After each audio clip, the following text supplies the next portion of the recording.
Friends, विद्या coaching centre में आपका स्वागत है और आज मैं आपको पढ़ाने वाली हूँ जीके की 10 क्वेश्चंस एंड आंसर का पार्ट 20। फ्रेंड्स, इससे पहले मैं 90s वीडियो अपलोड कर चुकी हूँ एंड मैं ये कहना चाहूँगी कि जो भी मैं जीके पढ़ाती हूँ वो आपकी हर एक कॉम्पिटिटिव एग्ज़ाम से काफ़ी रिलेटेड होते हैं। सो फ्रेंड्स, मैं ये भी हमेशा कहती हूँ कि हर एक इंसान के अंदर एक बहुत बड़ी बीमारी जो होनी ही चाहिए वो ये होनी चाहिए कि कुछ नया सीखने की। सो अगर आप इसे किसी एग्ज़ाम के पर्पज़ से ना भी देखना चाहें तो आप इसे नॉलेज के पर्पज़ से देख सकते हैं। और मैं ये कहना चाहूँगी कि अगर आपको ऐसा लग रहा है कि जो भी 20 मिनट का वीडियो आप देख रहे हैं या फिर 25 मिनट का वीडियो देख रहे हैं, वो देखकर आप अपना टाइम वेस्ट कर रहे हैं, तो आप इस वीडियो को बिल्कुल ना देखें। लेकिन अगर आपको लग रहा है कि ये वीडियो आपके लिए बहुत ज़्यादा यूज़फुल है या फिर थोड़ा-सा भी यूज़फुल है, देन आप मेरे चैनल को सब्सक्राइब कीजिए, मेरी वीडियोज़ को लाइक कीजिए और साथ ही अपने फ्रेंड्स के साथ इसे शेयर करें ताकि उनकी भी कुछ नॉलेज बढ़ सके। और अगर आपको स्टडी से रिलेटेड किसी भी टॉपिक से वीडियोस चाहिए तो आप कमेंट कर सकते हैं। साथ ही मैं ये कहना चाहूँगी कि स्टूडेंट्स की लाइफ में जो सबसे इम्पॉर्टेंट चीज़ होता है वो होता है वक्त, और इसलिए वक्त को ज़ाया ना करते हुए हम अपने प्रश्न की स्टडी की तरफ आगे बढ़ते हैं। आज का हमारा पहला प्रश्न है कि महात्मा गांधी ने वर्धा के निकट किस आश्रम की स्थापना की। महात्मा गांधी ने वर्धा के निकट सेवाग्राम आश्रम की स्थापना की थी। और हमारा प्रश्न संख्या दूसरा है कि गंदी बस्तियों की साध्वी किसे कहा जाता है। गंदी बस्तियों की साध्वी मदर टेरेसा को कहा जाता है। और हमारा प्रश्न संख्या तीसरा है कि भारत की सबसे दूषित नदी कौन सी है। भारत की सबसे दूषित नदी साबरमती है। और हमारा प्रश्न संख्या चौथा है कि अहिंसा के प्रणेता कौन थे। अहिंसा के प्रणेता मोहनदास करमचंद गांधी थे। और हमारा प्रश्न संख्या पांचवा है कि शाहजहां के राजकीय इतिहासकार जिन्होंने शाहनामा की रचना की थी उनका नाम क्या था। उनका नाम था अब्दुल हमीद लाहौरी। और हमारा प्रश्न संख्या छठा है कि शिवाजी ने सर्वप्रथम किस दुर्ग पर अपना अधिकार जताया। शिवाजी ने सर्वप्रथम तोरन के दुर्ग पर 1646 ईस्वी में अपना अधिकार जताया था। और हमारा प्रश्न संख्या सातवां है कि पलासी के युद्ध में किसकी हार हुई। पलासी के युद्ध में सिराजुद्दौला की हार हुई थी। और हमारा प्रश्न संख्या आठवां है कि वारेन हेस्टिंग्स ने अवध के नवाब के साथ कौन सी संधि की। वारेन हेस्टिंग्स ने अवध के नवाब के साथ बनारस की संधि की थी जो कि 1773 ईस्वी में हुई थी। और हमारा प्रश्न संख्या 9वां है कि भारतीय भाषा समाचार अधिनियम कब पारित किया गया। भारतीय भाषा समाचार अधिनियम मार्च 1878 ईस्वी को पारित किया गया था। और हमारा प्रश्न संख्या 11वां है कि सूर्य के सबसे निकटतम तारा है। सूर्य के सबसे निकटतम तारा प्रॉक्सिमा सेंचुरी है। और हमारा प्रश्न संख्या 12वां है कि विश्व में पहली मेट्रो रेल कहाँ चली थी। विश्व में पहली मेट्रो रेल लंदन में चली थी 10 मई 1963 ईस्वी में। और हमारा प्रश्न संख्या 13वां है कि रेलवे स्टाफ कॉलेज कहाँ है। रेलवे स्टाफ कॉलेज बड़ौदा में है। और हमारा प्रश्न संख्या 14वां है कि रेलवे सुरक्षा बल आरपीएफ का गठन कब हुआ था। रेलवे सुरक्षा बल आरपीएफ का गठन 1882 ईस्वी में हुआ था। और हमारा प्रश्न संख्या 15वां है कि भारतीय रेल का राष्ट्रीयकरण कब हुआ। भारतीय रेल का राष्ट्रीयकरण 1950 ईस्वी में हुआ था। और हमारा प्रश्न संख्या 16वां है कि मानव खोपड़ी में कितनी हड्डी होती है। मानव खोपड़ी में 8 हड्डी होती है। और हमारा प्रश्न संख्या 17वां है कि मनुष्य का हृदय 1 मिनट में कितनी बार धड़कता है। मनुष्य का हृदय 1 मिनट में 72 बार धड़कता है। और हमारा प्रश्न संख्या 18वां है कि जनसंख्या की सूची के अंतर्गत आता है। जनसंख्या की जनगणना की सूची के अंतर्गत संघ सूची आता है। और हमारा प्रश्न संख्या 19वां है कि सिनेमा का आविष्कार किसने किया था। सिनेमा का आविष्कार निकोलस एवं जीन लूथिये ने किया था। और हमारा प्रश्न संख्या 20वां है कि अंतर्राष्ट्रीय महिला दिवस कब मनाया जाता है। अंतर्राष्ट्रीय महिला दिवस 8 मार्च को बनाया जाता है। और हमारा प्रश्न संख्या 21वां है कि एक चालक का प्रतिरोध जिस पर निर्भर नहीं करता है वह है द्रव्यमान। एक चालक का प्रतिरोध जिस पर निर्भर नहीं करता है वह है द्रव्यमान। और हमारा प्रश्न संख्या 22 है कि एक गतिशील पिंड में आवश्यक रूप से नहीं हो सकती है। एक गतिशील पिंड में आवश्यक रूप से नहीं हो सकती है स्थितिज ऊर्जा। और हमारा प्रश्न संख्या 23वां है कि एक सरल दोलक का दोलन काल निर्भर करता है उसकी। एक सरल दोलक का दोलन काल निर्भर करता है उसकी लंबाई पर।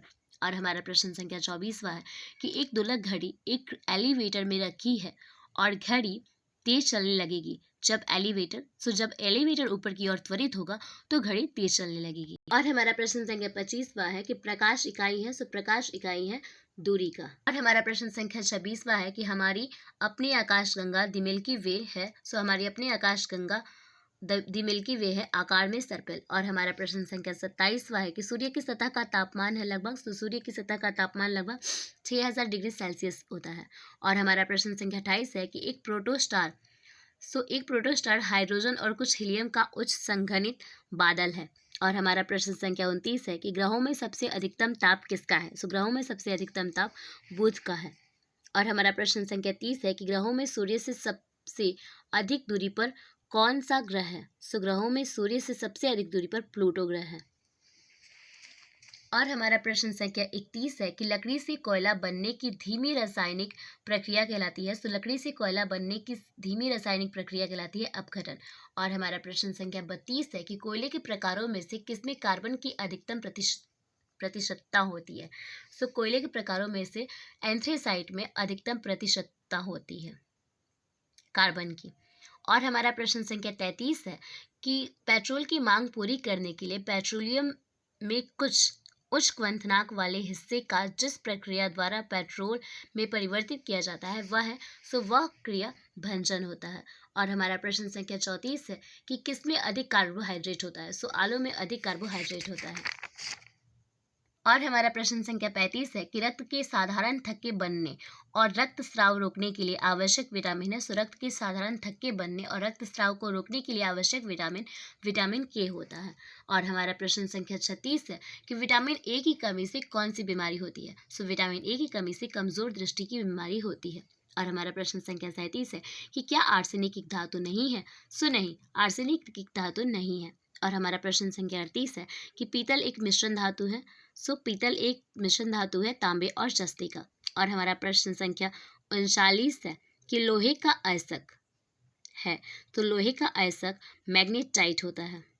और हमारा प्रश्न संख्या 40 है कि इथाइल अल्कोहल का अगला उच्च सजातीय है। इथाइल अल्कोहल का अगला उच्च सजातीय प्रोपेनॉल है। और हमारा प्रश्न संख्या 41 है कि अमेरिकी स्वतंत्रता संग्राम में अमेरिका का सेनापति कौन था। अमेरिकी स्वतंत्रता संग्राम में अमेरिका का सेनापति वाशिंगटन था। और हमारा प्रश्न संख्या 42 है कि अमेरिका के प्रथम राष्ट्रपति कौन थे। अमेरिका के प्रथम राष्ट्रपति जॉर्ज वाशिंगटन थे। और हमारा प्रश्न संख्या 43 है कि सप्तवर्षीय युद्ध किन दो देशों के बीच हुआ था। सप्तवर्षीय युद्ध ब्रिटेन और फ्रांस के बीच हुआ था। और हमारा प्रश्न संख्या 44 है कि लेसेज फेयर का सिद्धांत किसने दिया था। लेसेज फेयर का सिद्धांत एडम स्मिथ ने दिया था। और हमारा प्रश्न संख्या 45 है कि शक्ति के पृथक्करण का सिद्धांत किसने दिया था। शक्ति के पृथक्करण का सिद्धांत मॉन्टेस्क्यू ने दिया था। और हमारा प्रश्न संख्या 46 है कि सेनापति लाफायेते कहाँ का रहने वाला था। सेनापति लाफायेते फ्रांस का रहने वाला था। और हमारा प्रश्न संख्या 47 है कि जॉर्ज तृतीय कहाँ का शासक था। जॉर्ज तृतीय इंग्लैंड का शासक था। और हमारा प्रश्न संख्या 48 है कि धर्मनिरपेक्ष राज्य की स्थापना सर्वप्रथम की गई। धर्मनिरपेक्ष राज्य की स्थापना सर्वप्रथम अमेरिका में की गई थी। और हमारा प्रश्न संख्या 49 है कि नई दुनिया अमेरिका का पता किसने लगाया था। नई दुनिया अमेरिका का पता कोलंबस ने लगाया था। और हमारा प्रश्न संख्या 50वां है कि अमेरिका ने अंग्रेजों के कितने उपनिवेश थे। अमेरिका में अंग्रेजों के 13 उपनिवेश थे। और हमारा प्रश्न संख्या 51 है कि गोवा के दक्षिण में स्थित पश्चिम तटीय पट्टी कोकण है। और हमारा प्रश्न संख्या 52 है कि पूर्वी घाट का सर्वोच्च शिखर क्या है। पूर्वी घाट का सर्वोच्च शिखर महेंद्रगिरी है। और हमारा प्रश्न संख्या 53 है कि समतल या बहुत कम ढाल वाली भूमि के विस्तृत क्षेत्र को क्या कहते हैं। समतल और बहुत कम ढाल वाली भूमि के विस्तृत क्षेत्र को मैदान कहते हैं। और हमारा प्रश्न संख्या 54 है कि लक्ष्मी सागर झील किस राज्य में स्थित है। लक्ष्मी सागर झील बिहार राज्य में स्थित है। और हमारा प्रश्न संख्या 55 है कि लवणीय झील कौन है। लवणीय झील सांभर है।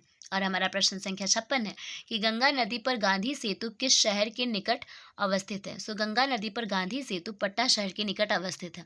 और हमारा प्रश्न संख्या 57 है कि कौन सी नदी भ्रंश घाटी से होकर बहती है। तापी नदी भ्रंश घाटी से होकर बहती है। और हमारा प्रश्न संख्या 58 है कि कौन सी नदी प्रायद्वीपीय भारत की सबसे लंबी नदी है। गोदावरी नदी प्रायद्वीपीय भारत की सबसे लंबी नदी है। और हमारा प्रश्न संख्या 59 है कि सिंधु जल समझौता कब हुआ था। सिंधु जल समझौता 1960 ईस्वी में हुआ था। और हमारा प्रश्न संख्या 60 है कि सांगपो किस नदी का उपनाम है। सांगपो ब्रह्मपुत्र नदी का उपनाम है। और हमारा प्रश्न संख्या 61 है कि म्यांमार वर्मा में कैसी शासन व्यवस्था है। सो म्यांमार, जिसे वर्मा भी कहा जाता है, उसमें सैनिक शासन व्यवस्था है। और हमारा प्रश्न संख्या 62 है कि भूटान में कैसी राज्य व्यवस्था है, शासन व्यवस्था है। सो भूटान में राजशाही शासन व्यवस्था है। और हमारा प्रश्न संख्या 63 है कि भारत में कैसी शासन व्यवस्था है। सो भारत में लोकतांत्रिक शासन व्यवस्था है। और हमारा प्रश्न संख्या 64 है कि चीन में कैसी शासन व्यवस्था है। सो चीन में कम्युनिस्ट शासन व्यवस्था है। और हमारा प्रश्न संख्या 65 है कि पंजा छाप किस पार्टी का चिन्ह है। सो पंजा छाप कांग्रेस पार्टी का चिन्ह है। और हमारा प्रश्न संख्या 66 है कि कमल छाप किस पार्टी का चिन्ह है। सो कमल छाप भारतीय जनता पार्टी का चिन्ह है। और हमारा प्रश्न संख्या 67 है कि लालटेन छाप किस पार्टी का चिन्ह है। सो लालटेन छाप राष्ट्रीय जनता दल का चिन्ह है। और हमारा प्रश्न संख्या 68 है कि तीर छाप किस पार्टी का चिन्ह है। सो तीर छाप जनता दल यूनाइटेड का राष्ट्रीय पार्टी चिन्ह है। और हमारा प्रश्न संख्या 69 है कि चीन की संसद को क्या कहते हैं। सो चीन की संसद को कुआंगुओ दाई वियाओ दुई कहते हैं। हमारा प्रश्न संख्या 70 है कि मेक्सिको में कितने वर्षों के बाद राष्ट्रपति का चुनाव होता है। सो मेक्सिको में 6 वर्षों के बाद राष्ट्रपति का चुनाव होता है। और हमारा प्रश्न संख्या 71 है कि श्रम का पारिश्रमिक क्या कहलाता है। सो श्रम का पारिश्रमिक मजदूरी कहलाता है। और हमारा प्रश्न संख्या 72 है कि पूंजी का पारिश्रमिक क्या कहलाता है। सो पूंजी का पारिश्रमिक ब्याज कहलाता है। और हमारा प्रश्न संख्या 73 है कि व्यवस्थापक का पारिश्रमिक क्या कहलाता है। सो व्यवस्थापक का पारिश्रमिक वेतन कहलाता है। और हमारा प्रश्न संख्या 74 है कि सासी का पारिश्रमिक क्या कहलाता है। सो सासी का पारिश्रमिक लाख कहलाता है। और हमारा प्रश्न संख्या 75 है कि मनुष्य की मूलभूत आवश्यकताएं क्या है। तो मनुष्य की मूलभूत आवश्यकताएं भोजन और वस्त्र और मकान और शिक्षा है। और हमारा प्रश्न संख्या 76 है कि मानवीय पूंजी क्या नहीं है। सो मानवीय पूंजी अकुशलता नहीं है। और हमारा प्रश्न संख्या 77 है कि प्रोफेसर अमृत सेन ने प्राथमिक शिक्षा को मानव के लिए क्या बनाने पर जोर दिया। सो प्रोफेसर अमर्त्य सेन ने प्राथमिक शिक्षा को मानव के लिए मूल अधिकार बनाने पर जोर दिया था। और हमारा प्रश्न संख्या 78 है कि जनगणना 2001 के अनुसार भारत की साक्षरता दर है। सो जनगणना 2001 के अनुसार भारत की साक्षरता दर 65.4% है। और हमारा प्रश्न संख्या 79 है कि जनगणना 2001 के अनुसार मानव की औसत आयु क्या है। सो जनगणना 2001 के अनुसार मानव की औसत आयु 63.8 वर्ष है। और हमारा प्रश्न संख्या 80 है कि बिहार राज्य के किस जिले की जनसंख्या सबसे अधिक है। सो बिहार राज्य के पटना जिले की जनसंख्या सबसे अधिक है। और हमारा प्रश्न संख्या 81 है कि वाहनों में ईंधन के रूप में किस गैस का उपयोग होता है। सो वाहनों में ईंधन के रूप में CNG गैस का उपयोग होता है। और हमारा प्रश्न संख्या 82 है कि गैसीय अवस्था में कणों की गति होती है। सो गैसीय अवस्था में कणों की गति अत्यंत तीव्र और अनियमित होती है। और हमारा प्रश्न संख्या 83 है कि वर्तन की दीवार पर गैस कणों द्वारा इकाई क्षेत्रफल पर पड़ने वाले बल के द्वारा उत्पन्न होता है दबाव। और हमारा प्रश्न संख्या 84 है कि ठोस के तापमान बढ़ने पर उसकी गतिज ऊर्जा क्या होती है। सो ठोस के तापमान बढ़ने पर उसकी गतिज ऊर्जा बढ़ जाती है। और हमारा प्रश्न संख्या 85 है कि तापमान का अंतर्राष्ट्रीय मात्रक है। सो तापमान का अंतर्राष्ट्रीय मात्रक है केल्विन। और हमारा प्रश्न संख्या 86 है कि जिस तापमान पर ठोस पिघलकर द्रव बन जाता है उस ठोस को क्या कहते हैं। सो जिस तापमान पर ठोस पिघलकर द्रव बन जाता है उस ठोस को गलनांक कहते हैं। और हमारा प्रश्न संख्या 87 है कि वह ताप जो किसी पदार्थ के अवस्था परिवर्तन में खर्च होता है उसे क्या कहते हैं। सो वह ताप जो किसी पदार्थ के अवस्था परिवर्तन में खर्च होता है उसे गुप्त ऊष्मा कहते हैं। और हमारा प्रश्न संख्या 88 है कि वायुमंडलीय दाब पर वह तापमान जिस पर द्रव उबलने लगता है उसे कहते हैं। सो वायुमंडलीय दाब पर वह तापमान जिस पर द्रव उबलने लगता है उसे क्वथनांक कहते हैं। और हमारा प्रश्न संख्या 89 है कि 273 केल्विन पर जल के कणों की ऊर्जा उसके तापमान पर बर्फ के कणों की ऊर्जा से क्या होती है। सो 273 केल्विन पर जल के कणों की ऊर्जा उसके तापमान बर्फ के कणों की ऊर्जा से अधिक होती है। और हमारा प्रश्न संख्या 90 है कि 373 केल्विन तापमान पर भाप के कणों में उसी तापमान पर पानी के कणों की अपेक्षा ऊर्जा क्या होती है। सो 373 केल्विन तापमान पर भाप के कणों में उसी तापमान पर पानी के कणों की अपेक्षा ऊर्जा अधिक होती है। और हमारा प्रश्न संख्या 91 है कि अभिर्नल विभव एवं विद्युत वाहक बल के बीच क्या अंतर होता है। सो अभिर्नल विभव एवं विद्युत वाहक बल के बीच विद्युत वाहक बल विभवांतर से अधिक होता है। और हमारा प्रश्न संख्या 92 है कि क्या विभव मापी का प्रयोग आंतरिक प्रतिरोध मापन में कर सकते हैं। सो हाँ, और हमारा प्रश्न संख्या 53 है कि आंतरिक प्रतिरोध में किन किन कारकों से प्रभावित होती है। सो आंतरिक प्रतिरोध विद्युत अपघटय, क्षेत्रफल, विद्युत प्रवाह इत्यादि से प्रभावित होते हैं। और हमारा प्रश्न संख्या 94 है कि ऑक्सिलरी सर्किट में ऑक्सिलरी बैटरी के लिए क्या चयन करते हैं। सो ऑक्सिलरी सर्किट में ऑक्सिलरी बैटरी के लिए धारा प्रवाह में ईएमएफ अधिकतम होनी चाहिए।